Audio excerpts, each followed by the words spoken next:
This is Masters in Business with Barry Ritholtz on Bloomberg Radio.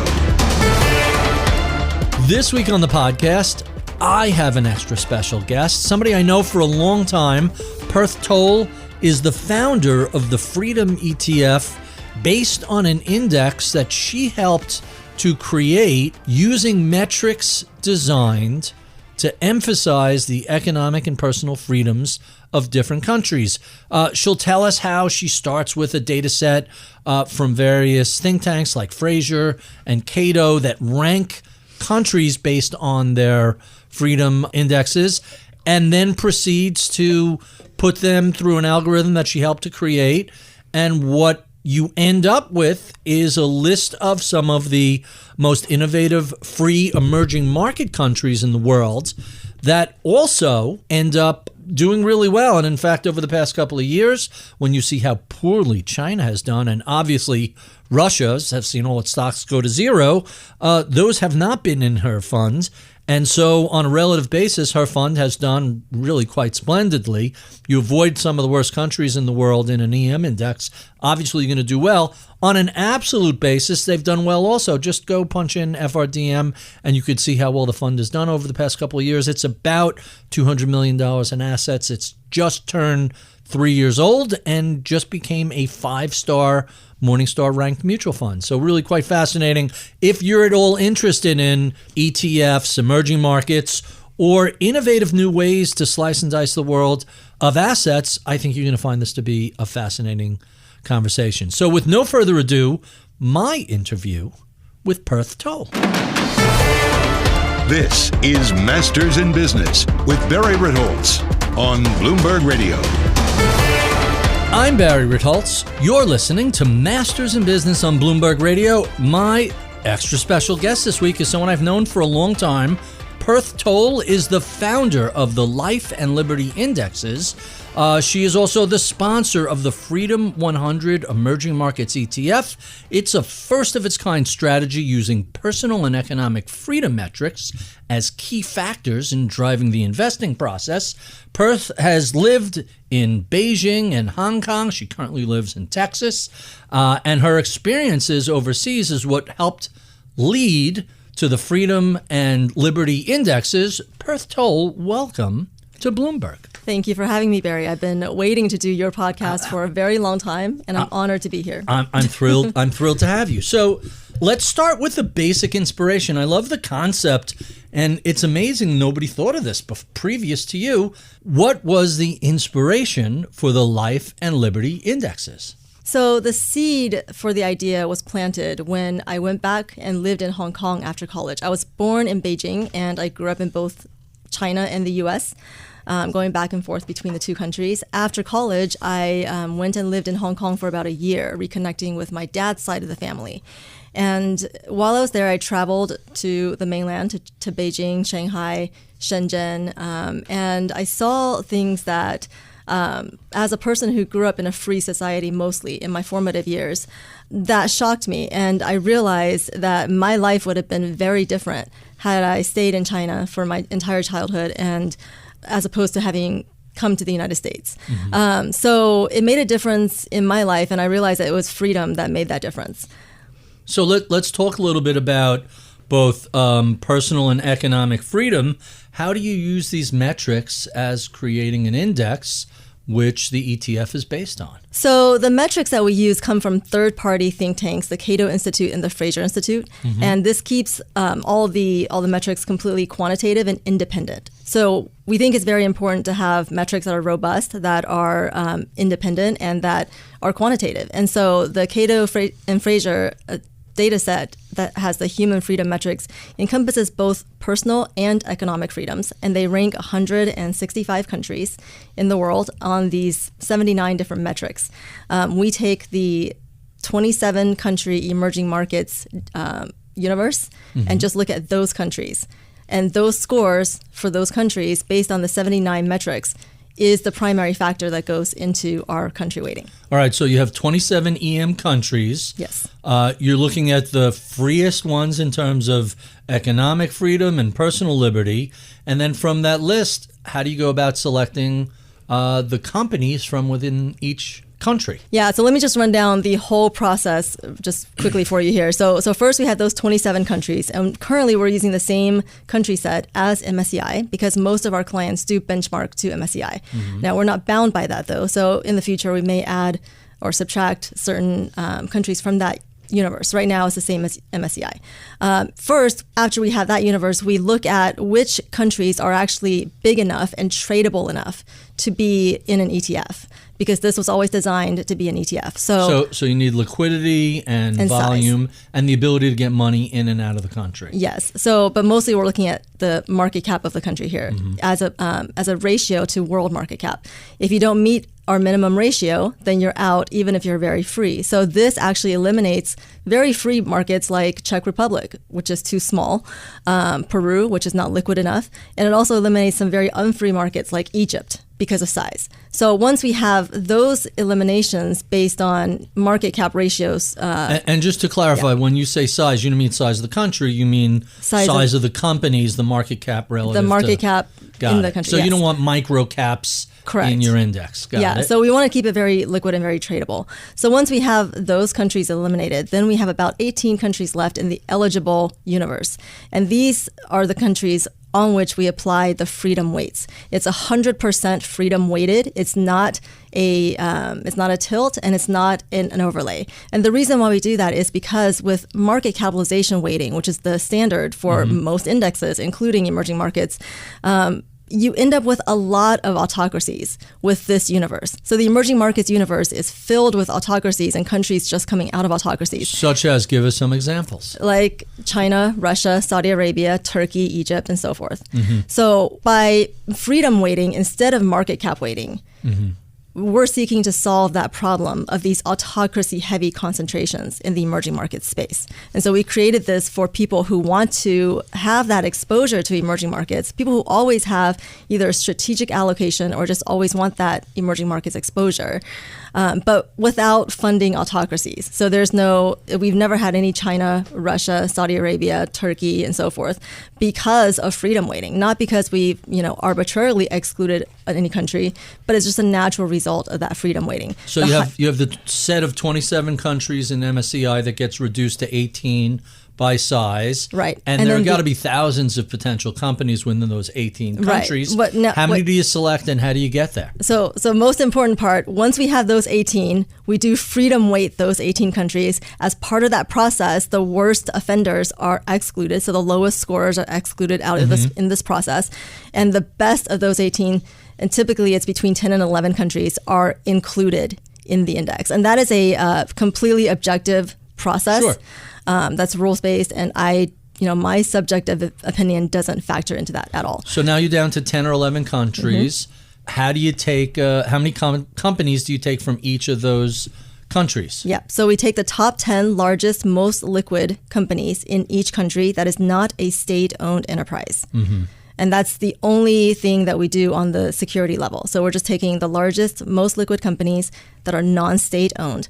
And the reason why we didn't add any additional factors to that, obviously I work with a lot of factor people. And the reason why we didn't add factors to that is because we wanted to isolate the freedom factor for this product. It's our first ETF. It's the first emerging markets ETF in the world that uses freedom weighting. And so we wanted to see if there was a market for this type of product and see how it would go.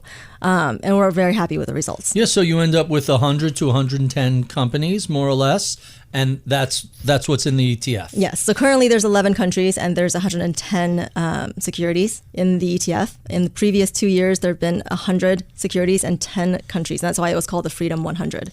And the index has been outperforming pretty dramatically over the past couple of years, in part because China seemed to have imploded itself, going after their own senior tech people. We'll talk about that later. And obviously Russia was just a debacle. You sidestepped all of those because none of those countries are in the index. Yes, and again, we don't arbitrarily exclude China or Russia. We didn't have them in there any of this time because of it's a natural result of that freedom weighting. So freedom weighting in this case works very well, and it was a very effective leading indicator of some of these tail risks that investors in these cap-weighted indexes experienced. And if I recall, the ETF symbol is FRDM for freedom. Is that right? Yes. Very interesting. So let's talk a little bit about the world of ETFs. First, why an ETF instead of a mutual fund? What was behind the thinking of going that way, especially given your background? You were at Fidelity for a long time, and they have been giant in mutual funds for forever. Yeah, so once I came back from Hong Kong, I worked at Fidelity Investments in the LA and Houston markets. And I was at Fidelity for about 10 years as a financial advisor. And, that's when I started noticing the trend of the rise of indexing and the rise of ETFs and how beneficial the ETF structure was for clients. I don't know of any other investment vehicle or structure that is as beneficial tax-wise for clients. And so, and tradability and everything. So I was always a fan of the ETF structure. And when I created this, I always intended for it to be an ETF. We created the index before there was an ETF, but I always intended, it was always designed to be an ETF. Right. The old joke was if mutual funds were invented today, they wouldn't be able to get approved because they're so inefficient. They trade at the end of the day, and you end up paying taxes on other people who sold, as opposed to you paying taxes when you sell the holding. The trading at the end of the day is not as big of a problem because most of our investors are long-term, but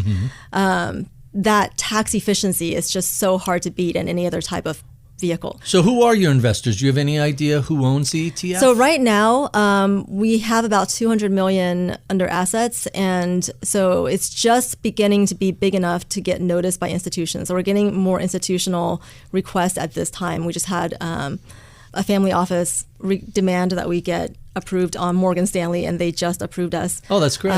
So we've been approved on a lot more platforms lately because of the size, and also the 3-year track record and the 5-star Morningstar rating. Now, also, that's one of my questions for later, but since you brought it up, you just got a 5-star rating on Morningstar. I mean, this was last month. I should have let you bring that up. Yeah. Well, it's coming up later, but since you mentioned it, we might as well talk about now. Yeah, no, and you know what? Morningstar ratings come and go, and right. That was a surprise to me because, well, I guess it wasn't a surprise. It's not like you applied for it, right? No, it just happens. And at 3 years, 36 full months, and it's based on performance. So I guess it wasn't that much of a surprise.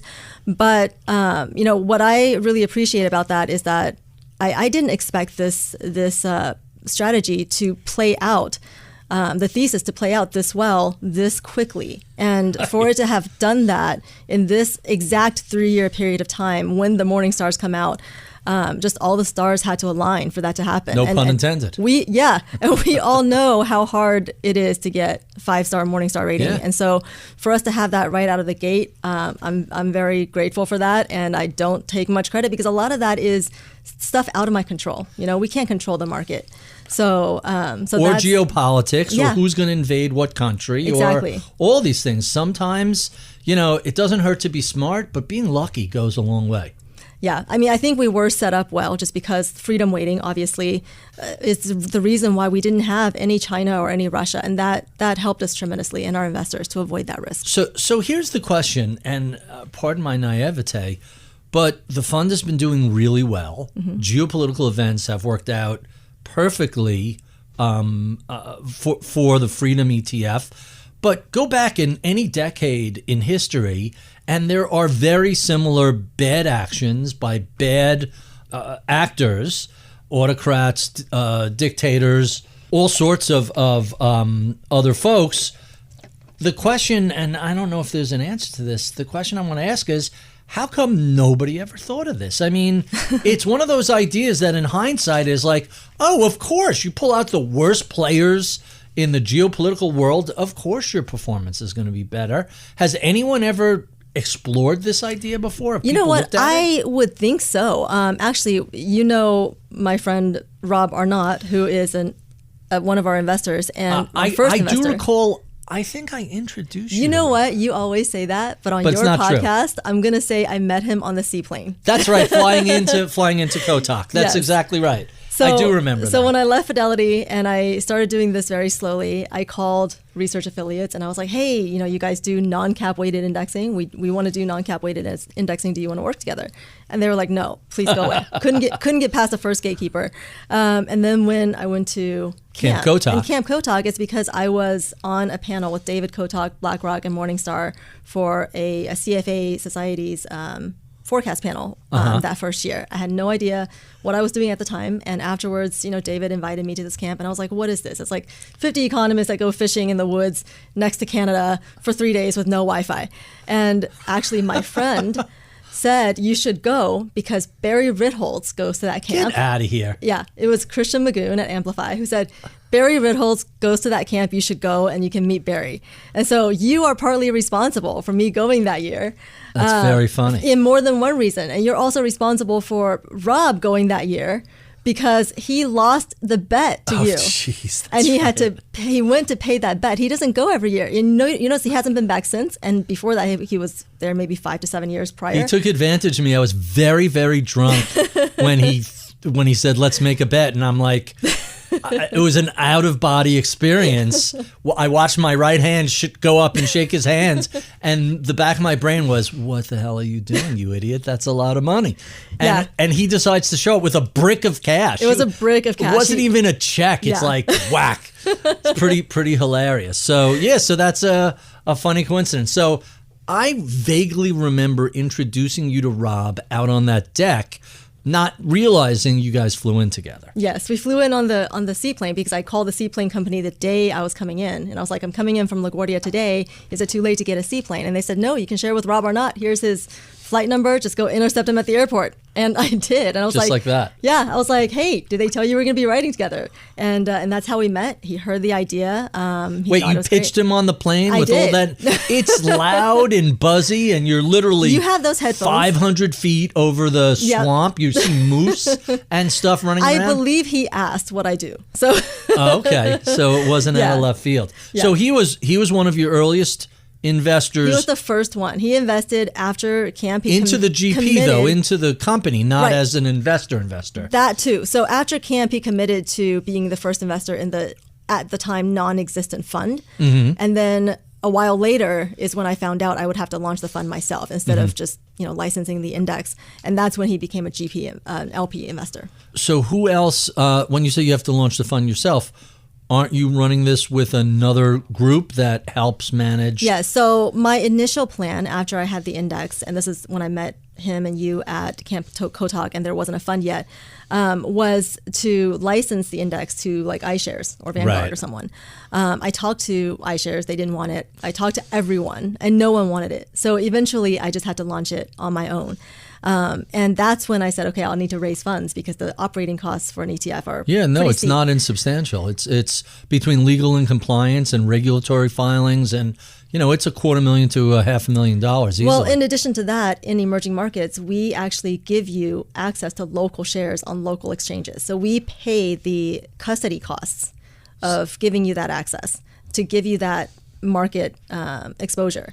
And that's one of the things I'm very proud of and very proud to pay on behalf of my clients. So that's even more expensive for emerging markets. Sure. So we had to raise funds for that. And I ended up, as you know, working with ETF Architect. Prior, they were called Alpha Architect at the time, and being their first white label client. Wes Gray and the whole crew over there. They're actually a really good group of guys and smart as can be. You did introduce me to Wes Gray, as I recall. Yeah, you were I the think first so. one too. Oh, yes. so all right. Listen, I'm not looking for a commission on any of this. Okay. It was just I find Wes's stuff to be fascinating. He's an interesting guy, a Marine captain / quant, just such an unusual background. Yeah. And they do really good work.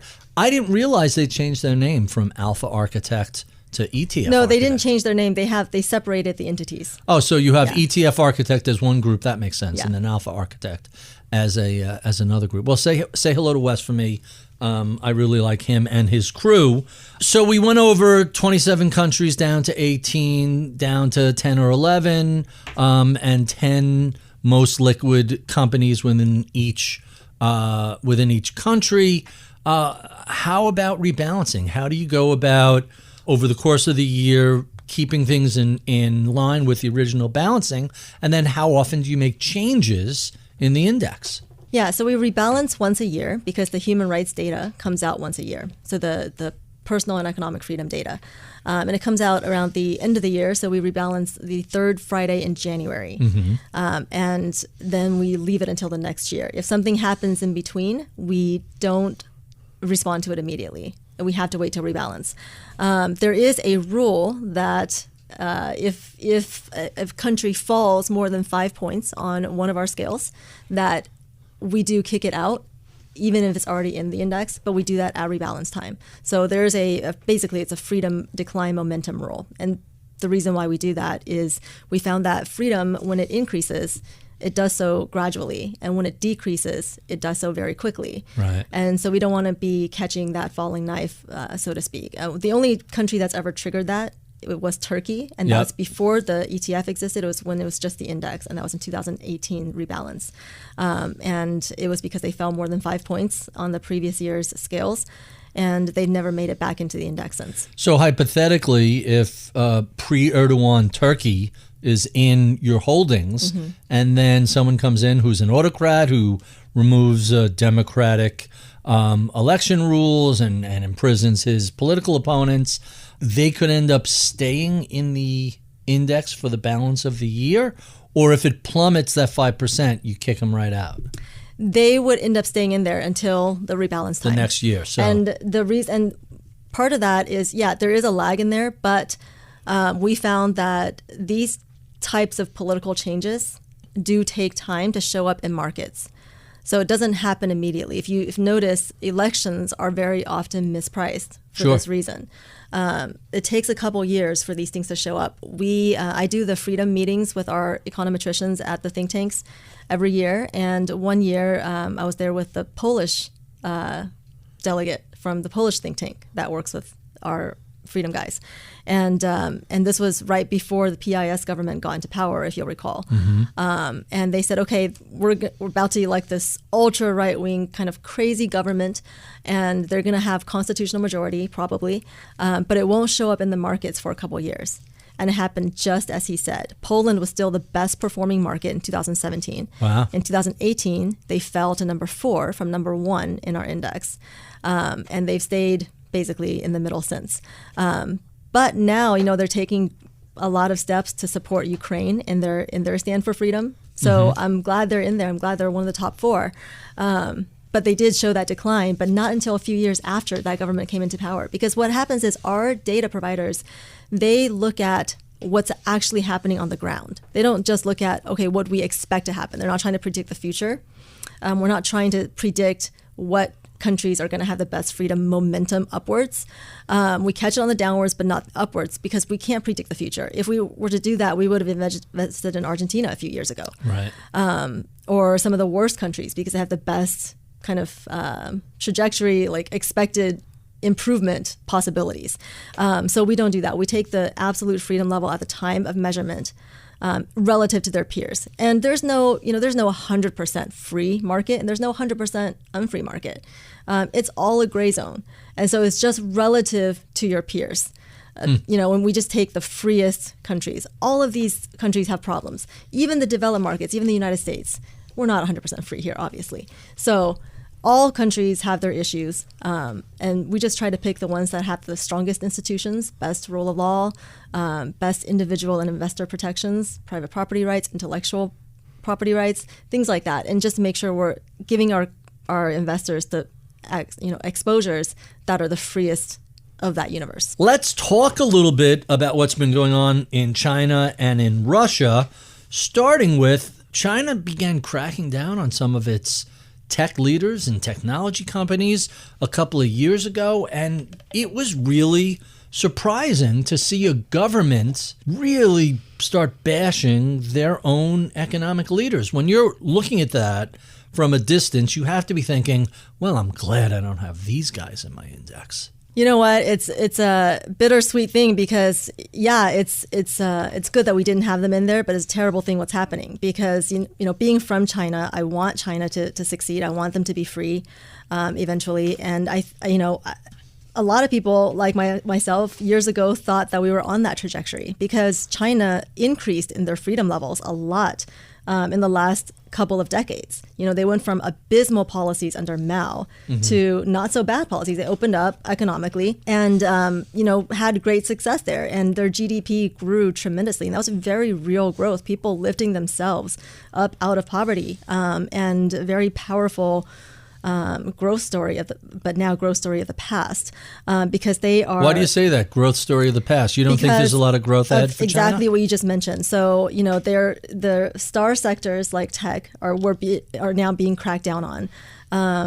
Xi Jinping has consolidated power and is continuing to. Dictator for life, right? Yeah, there's the emperor for life, and there's no room for any dissent. You saw what happened in Hong Kong. Just the idea of any dissent. What about Jack Ma? And you look at all the companies he's affiliated with. So it all started with Ant Financial when that was scrapped, and then Jack Ma disappeared after he said something that wasn't kosher and criticized. It was actually very, I think, benign what he said, but he criticized the government basically the way they handled the financial sector, and here in the United States we do that every day. Look at us on Twitter. Right. I mean, constantly. Yeah. And so the fact that even that was enough to, basically disappear him being a very visible persona in the space. He's the Elon Musk of China, exactly. Isn't he? And, just a very charismatic and well-loved, well-looked up to guy. And, when he disappeared, I think a lot of people realized, wow, if they could disappear your founder, you might have some risks there that we didn't account for. And then following that, all the other tech leaders CEOs started stepping down or pledging a ton of money for common prosperity, which is one of their new initiatives. And that money came from shareholder pockets. Right. And it's basically a bribe. It's not going to common prosperity. It's just to keep the government happy. And so every company in China now is required to have a communist cell member as part of their company. All the funds are now required to have communist leader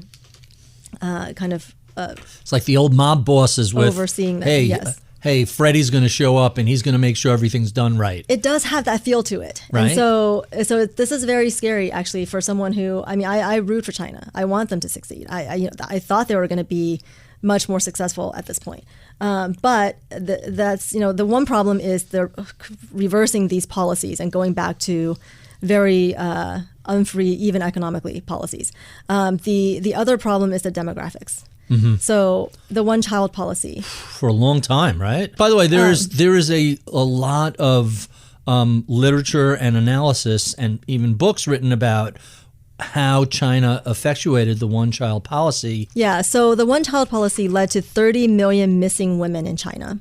That's amazing. That's official Chinese think tank estimates. Some others have it as even more than twice that. Right.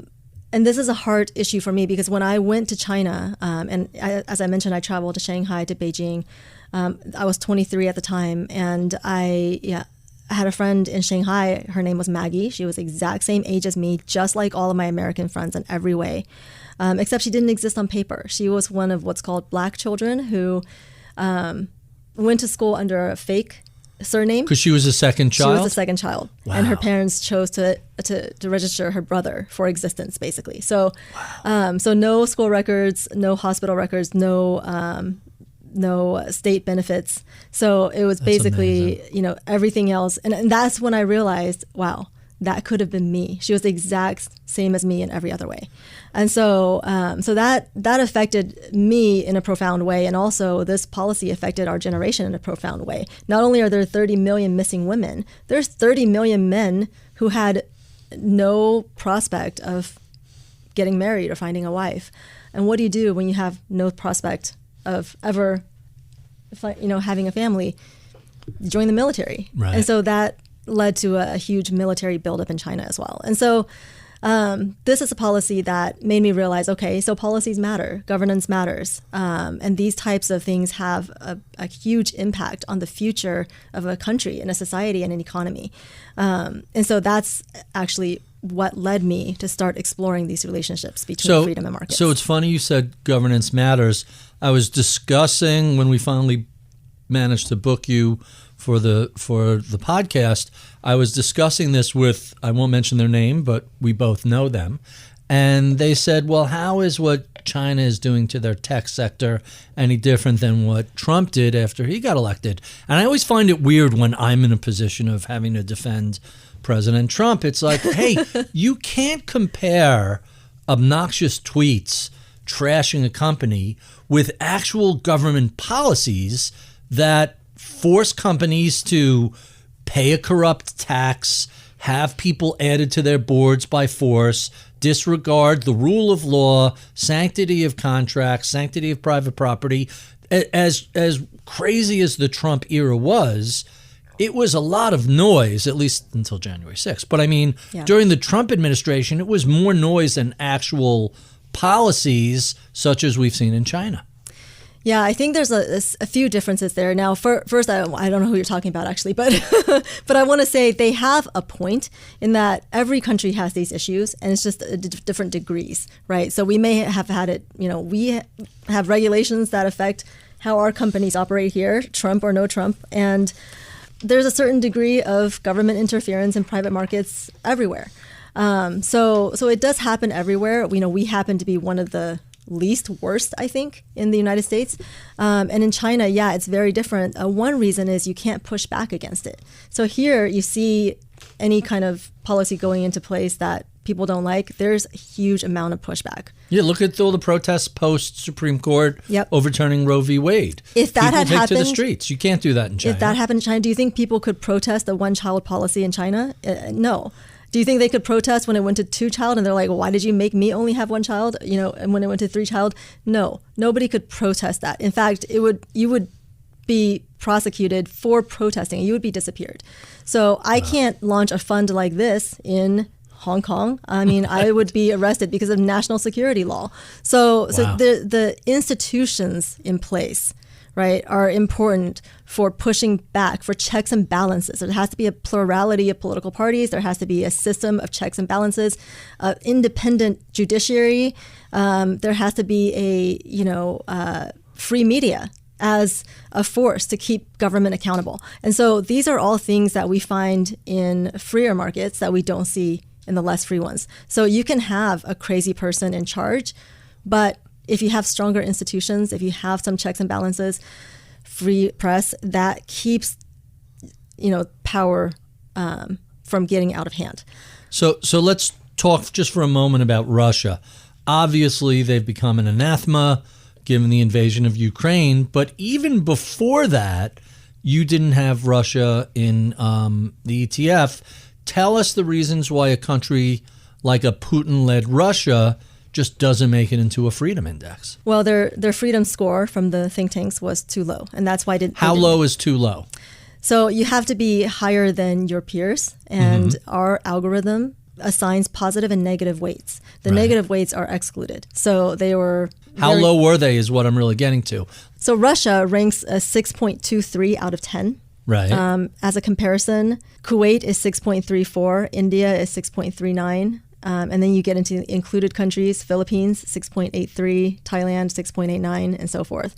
These are the kind of borderline countries. India is borderline, sometimes it's included, sometimes it's not. Who are the top 3 and the bottom 3? So top 3 in emerging markets are Taiwan, top 1, Chile, and South Korea currently. So South Korea and Taiwan kind of really no longer emerging markets, right? Right, but you could say the same about China. Right. I mean... Okay, well, that makes sense. And who are the bottom 3? I can imagine. Yeah, so bottom 3 in emerging markets, Egypt, Saudi Arabia, and China. Saudi Arabia? Yeah. Wow. Saudi Arabia ranks actually lower than China on the overall score. It's 5.12. Wow. China is 5.57. So 155 and 150 rank out of 162 countries in the world. So it turns out that taking a bone saw to a journalist and making him disappear isn't good for your freedom index. No. They also have some women's freedom issues. Hey, they can drive now, right? I mean, Well, they can't it's show their funny. face, but In these kinds of markets, in the unfree markets, you have to watch rhetoric versus what actually happens on the ground. right. A lot of these reforms that MBS put into place, there was a lot of hope in that country for Yeah. MBS to reform. And, because We had a lot of hope about Egypt in the Arab Spring also Yeah. before that all went to hell. And then, women were allowed to drive all of a sudden. But at the same time that the women were allowed to drive, they put 4 women who had campaigned for women to drive in jail. One of them just was released. Some of them are still in jail. My friend Manal Al-Sharif, who has been jailed for, campaigning for women to drive in the past and is now exiled in Australia. She did a whole women to drive movement here in the United States at that time to protest those women being in jail. So in these countries, you have to be very careful. There's always rhetoric and there's always a big PR push to make them seem like they're reforming when actually perhaps on the ground, there's less of that going on in reality. Really quite fascinating. We mentioned that you're now a 5-star Morningstar fund, but when you were first rolled out in 2019, the index was voted Best New International Global ETF and Index. What made people so excited about this theme back in 2019? Yeah, that was very a proud moment for us because that was voted by People in the investors ETF industry. and people in the industry. Yeah. Yeah. So first, investors would put in their kind of nominations, and then a panel of judges, of ETF experts, would vote. And so I'm very honored to have that those awards. But I think what it was is that intuitively, investors just understand that freer countries have more sustainable growth. They recover faster from drawdowns. They use their capital more efficiently, whether it's human or economic capital. So, capital goes where it's welcomed and where it's well treated. And that's Walter Wriston quote. Right. That's a and great capital quote. is not just money. It's also people and ideas. And you look at the capital outflows coming from Russia right now, coming from Hong Kong, the millionaire exodus. There's, I believe, more millionaires per capita coming out of Hong Kong than anywhere else at this point. And I think that just speaks to the growth potential of the freer markets to be the launch pads for growth in the next decade. So especially in emerging markets where they're coming from this very low base. So I think in emerging markets, because there's such a high concentration, and when we launched, I think China weight was about 40% in most emerging markets. Right, it's giant. Russia and Saudi Arabia were in there. Right now, Russia's out. China's down to like 33%. But it's still, kind of a high concentration. Saudi Arabia is still in the top 10. You still have Turkey, Egypt, and all of these others. So there's just a high concentration of these autocracies. And I think people were at the time saying, finally, there's a way to invest in emerging markets without funding autocracies. Right. So it's not even EMX China. It's EMX dictatorships. You're just not participating in the worst. It's very different from EMX China. So X China just axes China out Right. of a market cap weighted index. It's not anything else. It's just like an arbitrary exclusion. And I think that's a Band-Aid on a much deeper problem. And it doesn't address the root issue, which is the lack of freedom is the problem in China, not China itself. So you hinted at something with Hong Kong, and I'm curious if you pay attention or track this in any way. You mentioned the exodus of millionaires from Hong Kong. I wonder what sort of brain drain takes place in places like Hong Kong or China or Russia when the country just takes a really bad turn in the wrong direction and people finally say, all right, no mas, I'm out. Yeah, I think that's a pretty high level of brain drain. I think without capital controls, it would be even higher. So these countries have those capital controls for a reason. And how do you get capital out of countries like China or Hong Kong other than buying condos in Vancouver? It's very difficult. Yeah. I don't know. I was always amazed anytime I visited Vancouver about the see-through apartment buildings, which was, 75, 80% apartments owned by people in China, and it was sort of their safety nets, and other countries, not just And you notice Vancouver. all the autocrats, they send their children to school in London, the freer countries sure, and so forth. Switzerland. Yeah. Yeah, absolutely. Why is that? They're not confident in their own education systems? Yeah, I mean, I don't know. So you wrote something I thought was kind of interesting, and I want to get some feedback on it. BRICS are a good example of a nonsensical EM grouping made up by Wall Street, now used by autocracies as a dog whistle for forming alliances against the free world. Explain that. Yeah, so that was prompted by a tweet that I saw that said, Iran now wants to join the BRICS, right? So BRICS was coined by an economist at Goldman Sachs, right.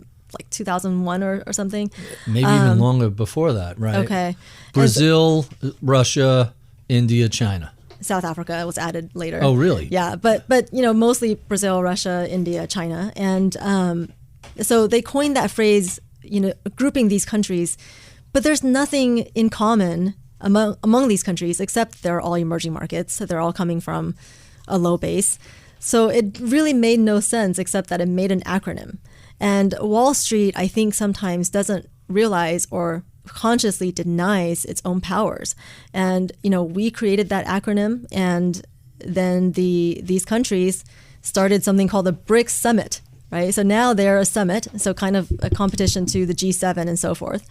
And now Iran wants to join. And so Jim O'Neill of Goldman Sachs is the guy who coined that. Okay, I'm not trying to call him out or anything. I'm just saying, on Wall Street, we sometimes deny our own power, and we create these things meaninglessly just to sell products. And then the acronym gets hijacked by autocrats to create alliances against the free world. And so sometimes, and that's a good example, kind of a visualization of what happens when we invest in these unfree markets as well. We lower the cost of capital for these companies in these markets to do business. There is a cost to doing business in a way that puts state interests first. Every company in China has to do that. I'm using China as an example, but it's the same thing in Russia, Saudi Arabia, Egypt. I mean, you see expropriation in all these countries. And the state interests always come first. So that comes before your shareholders, before yourselves, before your customers.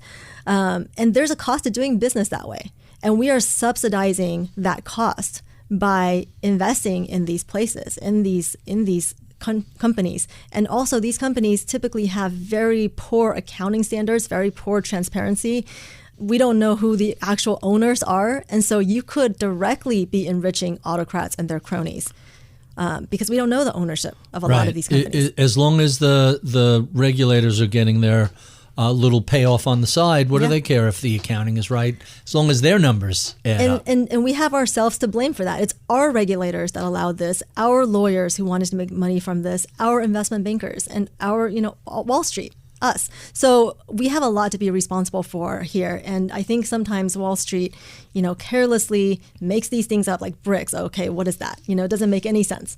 And I think, now people are realizing that, and it's pretty much dead as a grouping in emerging markets investing at least. But now we still have the BRICS Summit and Iran wants to join. So there's a lasting consequence to our actions. When you're in a position to direct assets, whether it's your own assets or someone else's assets, that is a position of power and privilege. And we could use that power for good or not. And in emerging markets, there is no neutral.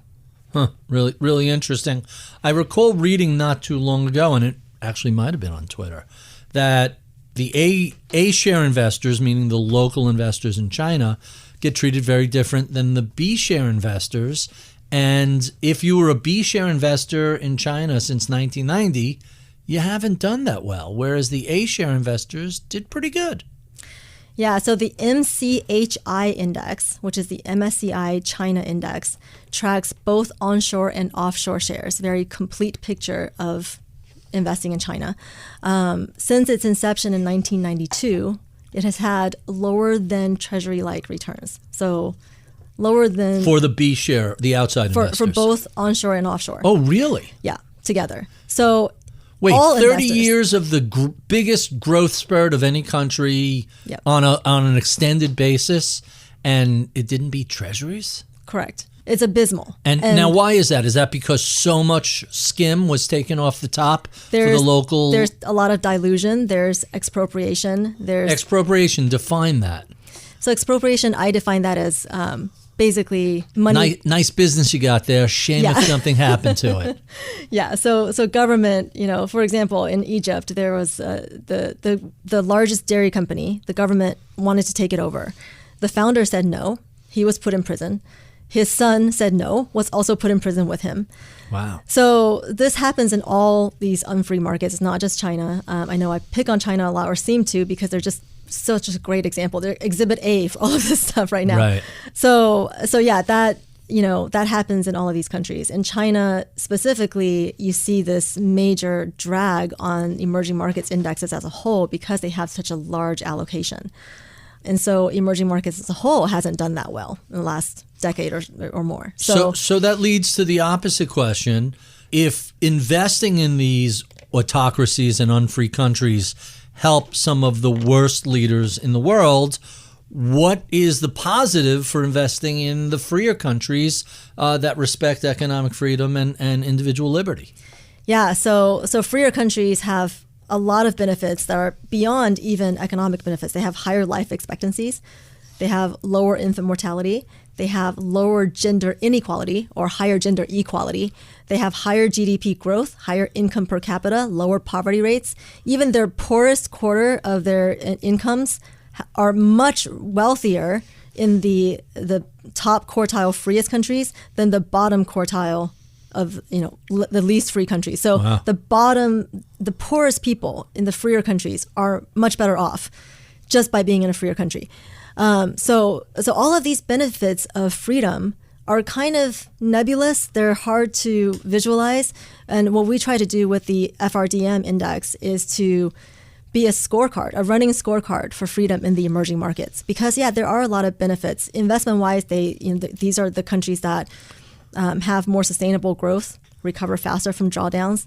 We saw this in sustainable growth, meaning, it's not government mandated debt-driven growth, kind of like you saw in China, again, Exhibit A. Right. Evergrande, we didn't know there was a problem until it was too late. And that's, one of the problems with this kind of growth is that the lack of transparency, the debt-driven nature of it, and it just causes problems that become too big to fix. So since you launched the Freedom Index, have you been back to China? I have not. Or Hong Kong for that matter? No, not even Hong Kong. And I love Hong Kong so much and I wish I could go back. But because of the national security law, it's best that I don't. You actually are concerned that if you show up as the founder of this index in Hong Kong or China, you could be arrested. I don't want to test that. Okay. Fair enough. So then let me ask you a subtler question. Do you ever get pushback from countries that are left out of the index? You hear from different players? Yes, I do. And that's always interesting because and I had to get used to that because, working at Fidelity, a very conservative corporate culture. Sure. Button down. Yes. We never really had anything to be criticized about. And if you didn't like something I, suggested, you blamed Yuri and Tim or whoever I was getting my research from, right? So that's... Who, by the way, has a great Twitter feed. He really does. It's really the most interesting of all of Fidelity, I have to say. Anyway, pushback. Who's pushed back on you? So it's interesting because I've heard pushback from multiple countries, but the pushback is different depending on the country it's coming from. I've noticed that from Chinese investors in Hong Kong, I get very virulent pushback, like very angry and. Hey, you don't. The data set you work off of comes from Fraser and Cato. Yeah, exactly. It's not my data set. I just am massaging what numbers I get from them. I'm not even massaging the numbers. I'm literally just putting the numbers as inputs into my ranking algorithm. Them, right. Yeah, and my algorithm is coming out with the inclusions. And so from China, I get a lot of pushback in a less civil way. But, there's still, some of them make good points. And I've taken some of that to heart and changed parts of our index. One of the things that I really valued from that feedback in the very beginning is that somebody pointed out, hey, you have a South African company, Naspers, which is all of their entire market cap consists of Tencent. And so you're essentially investing... Oh, is that true? That's yes. Interesting. This is a quantitative strategy. If the company is based in South Africa, and South Africa is included... But it's really a Chinese holding company. So we actually, at the rebalance of that following year, made a rule that if more than 80% of your assets are made up of the shares of another company, then, and that company is in an excluded country, then you're out. And so they really, regardless of who the messenger is, the message was helpful. And interesting. But what I found is that in the more free or the borderline countries that sometimes get included, sometimes don't.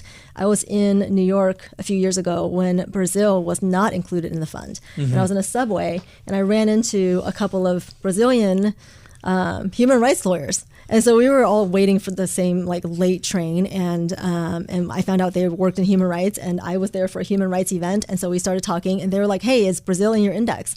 And I was like, "No," and they were like, "Yeah, that sounds about right." So I think countries, different people from different countries tend to react differently to not being included. India, right? I have a lot of Indian.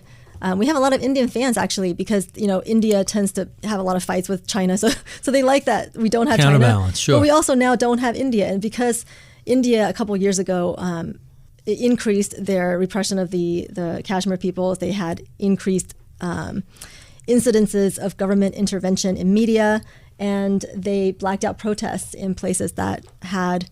Or blacked out the internet in places that were going to have protests, the farmers' protests. And so because of that, their score dropped. And because their score dropped, they became excluded and they dropped lower than Brazil, and Brazil got bumped up. So it's all relative, right? So after that happened, I didn't hear much, but when I do, personal speaking in person, I do hear from Indian, audience members that say, "Hey, India should really be in there," and they give me all these reasons. And I'm like, I completely agree with you. I love India.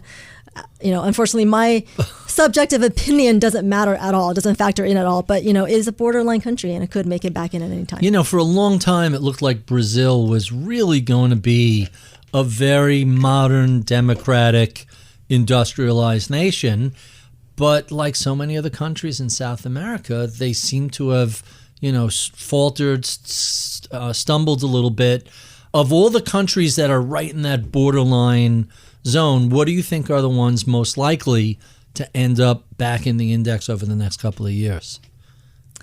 I do think India is very likely to make it back in there. They have some issues, but I think they have enough diversity of viewpoints to kind of push back and push through, I hope. And they have very favorable or more favorable demographics than some other countries. So I think they can possibly make it back in. I think Malaysia is currently in, and it's one of those that I think will stay in. They're making some, reform progress. Colombia is an interesting one that I thought was going to become more likely to come in, but now they're having some issues. And the reason I liked Colombia is because they were benefiting from the human migration from Venezuela. Right. And I like these countries that are in places where they're next to a very unfree market, and they're like the beacon of freedom in their region, like Taiwan or Colombia, or in this, right now Poland. Where does Ukraine. Mexico fit into the ranking? It's low, but it's included. Mm-hmm. Yeah. So yeah, no, these are the interesting countries. And what I find even more interesting that we don't currently, have a product for is frontier markets. There are some very free frontier markets. Estonia. Give us some examples. Estonia, yeah, sure. is freer than the U.S. on the rankings. Huh. Much higher. It's like a number 5. U.S. is like number 15. Wow. So, and that's that was before last week. Yeah, and they would be very offended to be called a frontier market. But I'm just talking about size and give me some other frontier markets. Who else? Uruguay, which is actually not even classified as frontier, I believe, by MSCI. It's not even classified. It's got some very interesting fintech companies, and just it's ranked very free. Mm-hmm. So, how about any countries in Africa that are on the border? You know what? I don't know of any offhand in Africa that are on the border. Nigeria. I was about to say Zaire and Nigeria. Where are they in your rankings? So Nigeria actually is 6.28 out of 10. Which is higher than, Russia, Qatar, UAE, which are emerging markets, but it's not higher than, India and so forth. So yeah, it's still not free enough. If we were to make a frontier market index, it still would not be free enough to be in there. So here's the question. Are there enough large liquid companies in all the frontier markets to create an index? Right now, we think the answer to that is no. Mm-hmm. But eventually, it might be. Yeah, and there's other ways of solving that problem, possibly. So if any listeners are market makers, or if you want to help us make a market in some of these names, please get in touch, because we would love to solve this problem and make something like an ETF that's available for all investors. Obviously, we could make a hedge fund or something, but I would much prefer to have an ETF structure. So last question before I get to my favorite questions. Okay. You mentioned you miss Hong Kong a lot. What do you miss most about Hong Kong? Okay, so Hong Kong was like New York on speed times 100. New York on steroids is how everybody describes Hong Kong. Really? Yeah, New York on steroids, just like New York times 10, just like massive. Yeah, I loved that about it. It's just the speed and the size, the sheer number of people, the possibility of everything you can do there, the respect for commerce, the efficiency. Mm-hmm. It was just such an exciting place. The lights. I mean, if you look at the city at night, it's beautiful. It's got world class, everything. Everything. And what are your favorite foods in Hong Kong? So that's a very difficult question, because there's a lot of good food in Hong Kong. I know, that's why I'm asking. It's like New York. There was I don't even remember all the names. There was a tapas place in mid-levels, which I loved. There was a Indian place with the most incredible naan on the peak that I loved. But I think if I had to pick one, I really miss going to this place called Trey Wah. And it's basically like a IHOP. Like, it's open 24 hours, and it's the one we went to was in Central, which I think it's actually closed now due to COVID. But that's where you go at night if you stayed up too late with your friends and stayed out and you just want to go and eat. I just had the best memories there. I just remember, hanging out with friends there, in early morning hours. I'm a night person, having the best time. And so that's actually what I miss the most, which is like the cheapest restaurant you could think of there, but it's where I had the best memories. So in New York, that would be Wo Hops down in Chinatown. That was open 24 hours a day. Yeah. I remember in college, me and buddies piling into there at 3 a.m. Yes, that's the place. I think they're still around and still open 24 hours a day. Yeah. It's just nonstop. I don't even remember the craziness. food. I think the food was like secondary. It was like some weird toast, and tea or something. But yeah, no, it was the best memories. All right, so let's jump to our favorite questions that we ask all of our guests, starting with, what have you been streaming during lockdown? Tell us what's been keeping you entertained. I saw Hobbs and Shaw the other day, and I was like, I have missed so many Fast and Furious movies. And so I started from the beginning. Oh, really? And now I just finished 6. And so I stopped going to those movies after college. And the last one I saw was Tokyo Drift. And I have no memory of, pre 2004. So I basically had to watch them all over again. Were you a drift girl? Were you out in 240ZXs going sideways around tracks? No, I could that's see more you. No, that's you. No, I didn't actually. No, that's drive. Because I know people who still to this day do that. No, I did not. I was not part of that. It's a funny run of films because it's about this tiny little subculture, and they blow it up as if it's like the only thing that really matters. But what I love about that is some of these quotes that they have, and I love badass women characters. So like Letty in the latest one said something like, that's after she lost all her memory, and she was like, what, I may not remember much, but I know one thing: no one would have ever made me do anything I didn't want to do, because somebody else was blaming themselves for the trouble that she got into, and she was like, no, I wouldn't have done that if I didn't want to do it. And so I love that, and I love how in Tokyo Drift, Han was like, I have money. I need trust and character around me. It's like all of these little quotes that, and just the sense of loyalty, and I just love the brotherhood about the movie. The philosophy of Fast and Furious. Who knew that was a thing? Second question, tell us about your mentors who helped to shape your career.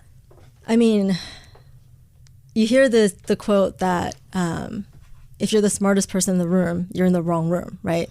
And I can say in this business, I have never been in the wrong room. In fact, I'm usually in the most right room possible. So I think it'd be harder to answer that question as who's not been a mentor at this point, because I have so many mentors. Mm-hmm. I mean, how many times have I called you and asked questions, right? Sure. What should I do about this?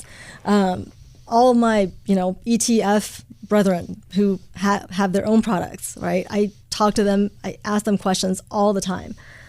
Wes is a current mentor. Early on, looking at people like Rob, who pioneered non-cap weighted indexing. Rob Arnott of Research Affiliates. Rob Arnott. And, before that, when I was at Fidelity, my fellow advisors and my clients, right? So my clients, I learned so much from them. I usually now don't get to meet with end clients very much. I usually talk to only advisors. You asked earlier who most of our investors are, and I didn't fully answer that. It's advisors. And, I recently got to meet face-to-face a family office, and that was a fascinating experience. And just these people were so kind and generous with their time, and learning about the strategy, and sharing with me about their family, and I get my inspiration from these people. These are the people that we created the strategy for, and these are the people whose feedback I listen to, right? People who tell me this is what we want to see next, or when advisors tell me, oh my gosh, you should hear how our clients respond when the joy and the relief from our clients when we tell them how we invested for them after the Russia invasion, that we had them in this freedom weighted product. Those types of comments are why I'm in this, and they inspire me.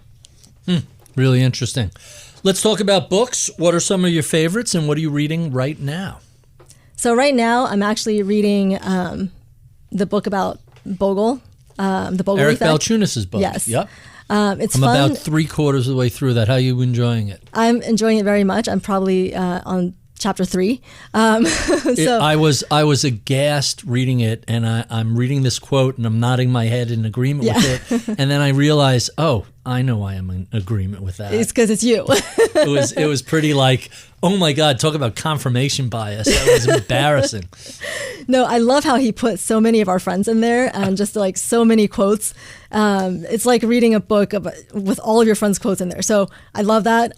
It's so good so far. And he told me The Bogle Effect yes, is the name of it. And he said, you should read this book because, you will be inspired by how Jack Bogle also went against the grain. And so I love it so far. The other book that, I'm a big fan of Bill Browder and what he's doing. Also, Red Notice and his books. You read Red Notice? I read the first one. What's the second one? That's Red Notice. Second one's Freezing Order. All right, I just got that. I haven't read it yet. It's in That's my queue. my next one. Yeah, in the queue. So that's going to be exciting. I think I heard that it has a happy ending, and I love happy endings. And you don't think of these stories as ones that would have happy endings, but I'm looking forward to seeing what that is. Red Notice is astonishing. Yes. I mean, you read it and like, if that was fiction, it wouldn't be believable. Right. Right? It has to be nonfiction, because if it was a novel, you would say, this is the most ridiculous thing I've ever read. Yeah. But when you know it actually happened, you're like, holy, it's really astonishing. So you mentioned Eric Balchunas. We have him coming on the show in a few months, and Bill Browder coming on the show in a few months. Really? Yeah. So we have. That's amazing. We have both of your books teed up for I love having authors over the summer. It's a perfect time. It gives me an opportunity to sit on the beach, read a book, and I get to pretend I'm working. What'd you do? Oh, I worked all day Sunday. Really? What'd you do? I sat on the beach and read Bogle Effects. Yeah. And that's my work. Ask Bill Browder how he thinks about emerging markets investing, and he'll tell you he doesn't do it because of the lack of rule of law. Yeah, that makes perfect sense to me. So I obviously disagree with that. You should still do it because there are some very free markets in the emerging markets, but I agree with his reasoning. So my wife's brother used to be general counsel of Amoco, like 20 years ago. That little Amoco BP deal, that was his thing. Oh, wow. And he was never a fan of investing in Russia because he always described them as a criminal enterprise with a standing army attached to it. And that was 25 years ago. And he turned out to be very, very right. He said every time he ever went to Russia to do any sort of contract or deal, the terms always changed. Even after you had to sign an agreement, it didn't matter. There was no respect for contracts. Forget private property or individual rights. just whatever they could get away with, and not a surprise they didn't make it onto your list. No, that rule of law is so important. And Russia is one of those countries. I had a client when I was at Fidelity, a Russian client who told me, I don't want to invest in Russia because it's like funding terrorism. And you see how prescient that was now. Wow. But Russia is one of those countries that has both poor personal freedom and poor economic freedom. So, personal freedom, I categorize into civil and political freedom. Civil freedoms are things like terrorism, trafficking, torture, disappearances, women's freedoms. There's 5 women's freedoms proxies. And then and these are emerging markets women's freedoms, like women's rights to movement, women's rights to children after divorce, women's rights to inheritance, things like that. And then you have your political freedoms like due process, rule of law, civil procedure, criminal procedure. And then you have freedom of speech, media, expression, and so forth. And then you have your economic freedoms that we're all familiar with. Freedom to trade internationally, sound money, right? Freer countries actually have more sound monetary policies and lower inflation rates historically, looking at inflation as a major risk going forward. Business regulations, taxation, government interference in private markets, and so forth. So Russia is one of those countries that ranks poorly on both, just about every one of those bullet personal points. And economic. Yeah. So those, China is another similar situation. So that's a country that we never had in the index. All right. And our final 2 questions. What sort of advice would you give to a recent college grad who is interested in a career in either ETFs, investing, or emerging markets? Yeah, so I think a lot of college grads these days try to go into quant, and I think quant does have its place, but I think right now for new grads, I would say look around you and just look at what's happening in the world and invest according to that, right? And sometimes that can work just as well. But for everyone, I would say, 1, start at a big firm like Fidelity or a company like Bloomberg, where you can learn a lot, and they have the resources to train you. Because we've had a lot of college grads come to us and say, "Can we work for you?" And my answer to that is, I do not have the resources to train someone just straight out of college as a startup, right? So I would much rather hire them after they've got that training, and don't stay forever. Do what you're passionate about, but get the basic training down. And these are such great training grounds. And maybe you'll stay for a long time. I stayed for 10 years at Fidelity, and I loved it. And that was a tremendous building, block and foundation for what I do now. And the second thing I would say is, once you do branch out, if you are lucky enough to have a vision or a mission or something that you're passionate about, go for it and try to fail as big as possible. Fail early and young when you can recover. Yes. And so when you're young, do what you want, go for it. And don't ask yourself what is the most stable career path. I think a lot of people ask that these days. But ask yourself, what is my ideal scenario? What do I want ideally? If I could have anything, do anything I want, what would I do? And then go that direction. Because you may fail, but you'll be happy. That's one thing I learned from Jan van Eck of Van Eck Funds. Sure. Actually, early on, I heard him speak, and somebody asked him, "I have an idea for an ETF. Should I launch it?" And he's like, "Yeah, sure. You might fail, but you'll be happy." And that I can attest to that. So, and one of the things that's fascinating about both Silicon Valley and the United States compared with more traditional countries is failure isn't a red mark in the U.S. the way it is elsewhere. Oh, he launched a company and it failed. How terrible. Here, VCs and entrepreneurs list their failures. It's almost a badge of honor. I mean, I know that's a given for folks like us, but a lot of people don't understand how significant that is. Yeah, I mean, if you're not failing, you're not trying enough. So you're not reaching out of your comfort zone. You're not taking putting risks. Your whole self out there. Yeah, absolutely. And our final question: what do you know about the world of investing today you wish you knew 20 years or so ago when you were first getting started? Yeah, so when I was first getting started, like 20 years ago, it was 20 years ago actually, I think it's when I went to art school in Pasadena to go into advertising design. So I was wanting to go into a creative field. And what I didn't realize at that time is that finance can be very creative. And for me, indexing is a form of expression. We created this for people who believe in the benefits of freedom and want to express that in their emerging markets allocations. Before, there wasn't any way for people to express that if that's what they wanted. And now there is. So we're creating an avenue for people to express their preferences in the emerging market space. And that's a creative thing, using data that's not readily available on Bloomberg or FactSet, and instead using freedom as a metric. It was a creative kind of outlet for me. And so this is something I didn't know before, that finance and indexing specifically could be a creative exercise. Really quite fascinating. Thank you, Perth, for being so generous with your time. We have been speaking with Perth Tolle. She is the founder of the Freedom ETF and Liberty and Freedom Indexes. If you enjoyed this conversation, well, please check any of the previous 400 such discussions that we've done over the past 8 years. You can find those at iTunes or Spotify or wherever you find your favorite podcasts. We love your comments, feedback, and suggestions. Write to us at mibpodcast@bloomberg.net. Sign up for my daily reads at Ritholtz.com. Follow me on Twitter at Ritholtz. I would be remiss if I did not thank the crack staff who helps us put these conversations together each week. Justin Miller is my engineer. Paris Wald is my producer. Sean Russo is my head of research. Atika Valbrun is our project manager. I'm Barry Ritholtz. You've been listening to Masters in Business on Bloomberg Radio.